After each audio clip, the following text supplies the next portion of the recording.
Et je lui ai dit, monsieur le préfet, je suis un patriote, j'aime mon pays et mon souhait c'est que les choses deviennent transparentes, que les choses aillent, soient vérifiables, qu'on puisse voilà. Le préfet, bref, on a échangé, il y avait tout l'état-major, il y avait le procureur de la République, il y avait le commandant de groupement, il y avait la surveillance du territoire, il y avait les renseignements généraux, bref, il y avait l'état-major. En réalité, je ne veux pas dire que ce n'est pas la même chose, parce que je ne sais pas qui a changé entre-temps, mais je peux vous rassurer qu'une fois dedans, on n'a même pas fait allusion à ce qu'on soupçonnait être mes sorties ou le préfet m'a demandé pourquoi je ne pars plus au travail à la mairie. Je lui ai dit que je partais au travail, que tout le monde peut assurer que je pars au travail, qu'il y a même les caméras à la mairie, que voilà. Si on regarde les caméras de la mairie, on va voir que je partais effectivement à la mairie et que j'ai même fait une émission dans mon bureau dimanche, donc voilà. Ça peut se prouver et qu'il y a même les militaires qui sont rentrés à la mairie, quand j'entre avec ma voiture, ils filment, donc tout le monde peut voir que je pars au travail. Et le préfet m'a demandé, il se pourrait, en fait on lui a rapporté qu'il y a un couple que je devais célébrer le mariage, je n'étais pas là, ils sont restés plantés et tout le reste. J'ai dit ce n'est pas vrai. On n'a jamais programmé un mariage pour que je célèbre, au contraire, c'est le maire de Douala 5e qui ne me programmait plus, c'est pour ça que je ne suis pas venu et que s'il m'avait programmé, je serais là, la mairie peut le témoigner. Je lui ai dit, appelez même le bureau de l'état civil. Le maire ne m'a pas programmé un mariage et j'ai refusé d'aller célébrer. C'est lui qui programme les mariages. Les mariés peuvent choisir le maire qu'ils veulent, mais si le maire principal ne vous met pas dans le calendrier, vous ne pouvez pas célébrer parce que l'état civil rend compte directement au maire. Et on m'a dit, le préfet m'a dit, je dois savoir que je suis une autorité, je suis un élu, je ne suis pas comme n'importe qui, je dois avoir de la tenue, que les choses que je dis peuvent avoir des inconvénients parce que les autres vont suivre après moi j'ai mes mots que je dis, j'ai le sens que je les donne, mais après, qui voulait que je sache que je dois avoir de la rectitude parce que je suis une autorité, je suis jeune, on va avoir le Cameroun si demain, il ne faut pas que voilà, des conseils dans ce sens-là. Et je lui ai dit, monsieur le préfet, je suis un patriote, j'aime mon pays et mon souhait c'est que les choses deviennent transparentes, que les choses aillent, soient vérifiables, qu'on puisse, voilà, le préfet, bref. On a échangé, il y avait tout l'état-major, il y avait le procureur de la République, il y avait le commandant de groupement, il y avait la surveillance du territoire, il y avait les renseignements généraux, bref, il y avait l'état-major. Et donc voilà, j'ai répondu sereinement à toutes ces questions comme je viens de vous dire là. Il n'y avait rien d'extraordinaire dans ça. Donc, pas vraiment aucune allusion par rapport à vos récentes sorties? Rien par rapport au fait que... Parce que nous tous on se disait que ma sortie sur Equinox ou ailleurs aurait attiré l'attention. En fait, à 99%, moi, je savais que c'est pour ça qu'on m'appelait ici. Mais bon, peut-être qu'ils ont changé ça entre temps, je ne sais pas. Mais ils ont estimé que mes avocats n'étaient pas indispensables, que c'était un travail entre la préfecture qui est la tutelle de la mairie et le maire que je suis. Et j'ai dit à monsieur le préfet, en tout cas moi, je n'ai jamais reçu une convocation administrative avant aujourd'hui. C'est la première fois que je reçois une convocation administrative, donc je ne suis pas censé savoir comment ça se passe. Je sais que si je suis convoqué, je me fais assister par mes avocats. Et il y a un collectif d'avocats qui s'est mis volontairement à ma disposition et qui m'a accompagné. Donc je n'avais pas à dire que les gens qui veulent se rassurer que mes droits sont protégés, qui n'ont pas à venir avec moi. Il dit non, monsieur le maire, vous êtes mon collègue, on a souvent, pas mon collègue, il a utilisé mon collaborateur, je ne sais pas trop, on travaille ensemble.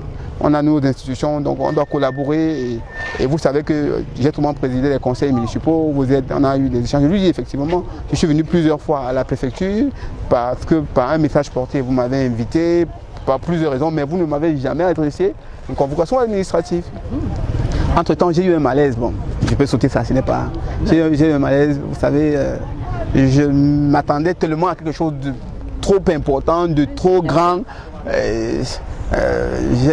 Bon, je suis sorti, il y a je crois le responsable, le surveillant du territoire, quelqu'un qui m'a accompagné aux toilettes, on est sorti. Je suis allé vomir, voilà, on m'a donné 2 petites bouteilles d'eau, je me suis rincé et voilà. Je suis revenu et c'était convivial, c'était le préfet qui s'adressait au maire. Ce n'était pas une convocation normale du préfet au maire. Sinon toutes ces personnes chargées de la sécurité étaient là pourquoi? Question.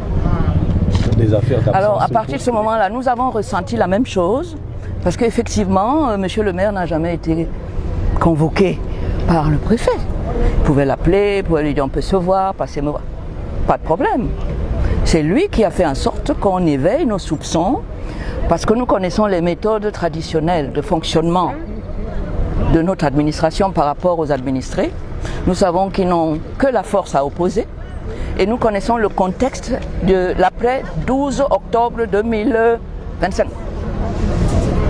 Alors, ce monsieur le maire s'est prononcé, comme tout le monde, sur le fait que c'est Issa Chiroma qui avait gagné les élections.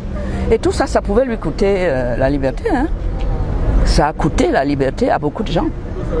Tout simplement parce qu'on a dit que Issa a gagné. Donc c'est pour ça qu'on a été... Vous avez pris les devants? Oui, on a été obligé de prendre un certain nombre de mesures préventives en l'accompagnant ici. Et le préfet, je ne sais pas ce qui s'est passé, mais il est venu le chercher dans la salle d'attente. On a dit qu'on n'avait pas besoin de nous, encore qu'on n'est pas là pour qu'on ait besoin de nous. On est là parce que vous avez convoqué un client. Que vous avez le pouvoir de le mettre en garde à vue administrative pendant 15 jours, en violation flagrante de ses droits fondamentaux. C'est pour ça qu'on est là. Parce qu'on vous connaît. Vous savez, le président Issa Chiroma est le seul président élu au monde qui se retrouve en exil. Et le président qui a perdu, qui était candidat, est au palais, là où il doit être. Et il a encore tous les leviers du commandement dans ses mains. Tout ce qu'il fait, c'est essayer d'organiser la chasse aux sorcières pour qu'ils ne reviennent pas. Donc le président Issa Chiroma est en cavale, quelque part. Le président élu du Cameroun est quelque part. Et il va falloir qu'il sache que désormais, le Cameroun, la direction du Cameroun est là où il est. Et on attend qu'il commence à agir comme un président. Parce que c'est là où il est qu'il y a la présidence. Voilà. Mais bien évidemment, les risques de le reconvoquer sont vraiment élevés. Les risques sont très élevés. Mais nous pensons que notre présence a dû apporter quelques inquiétudes à ceux qui le convoquaient. Et c'est justement pour ça que l'objet de la convocation a été détourné. Donc nous attendons sereinement. Nous l'avons accompagné aujourd'hui, nous sommes encore prêts de l'accompagner pour les prochaines fois. Nous sommes là pour défendre les lois et les violations de droits. Et nous allons toujours faire notre travail. On nous a empêché l'accès, mais ça ne nous a pas découragés. Nous avons été là jusqu'à la fin. Et après, le préfet nous a reçus. On a un peu échangé et puis c'est tout. La famille, désormais j'ai la solution pour tous vos problèmes. Chaque week-end, vous perdez votre argent sur les paris sportifs. Désormais, j'ai la solution. Utilisez désormais mon code promo ES141, le meilleur code promo actuellement. Quand tu t'inscris avec mon code promo, lors de ta première recharge, tu as 200% de plus. Et hormis ça, chaque mardi, on rembourse au moins 15% de tes pertes. Donc la solution est déjà là. Inscrivez-vous désormais avec mon code promo, le meilleur code promo. Quand tu joues avec le genre de code promo, tu dois que gagner de l'argent. Je vais remettre le même code promo en commentaire.